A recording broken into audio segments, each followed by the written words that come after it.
Welcome to the Slop Farm. Enjoy the video.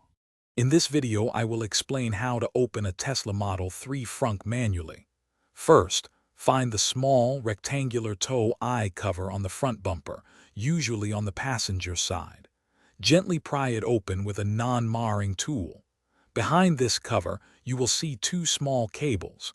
These are your emergency release mechanisms.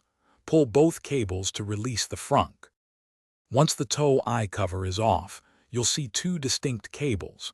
One cable is typically red or orange, and the other might be black or blue.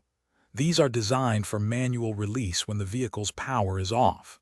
Carefully pull each cable, one at a time, to ensure you understand their function.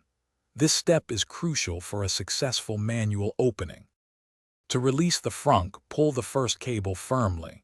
You should hear a click as the primary latch disengages. Then, pull the second cable with similar force. This action releases the secondary latch.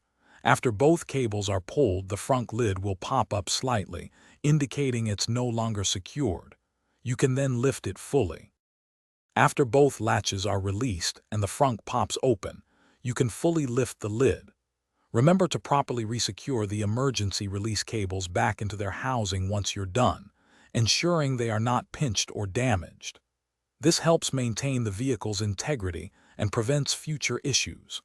Also, if you're looking for ways to improve your financial well-being, check the description below for a fantastic book recommendation and other helpful deals. Thanks for watching. Consider subscribing if we helped you today.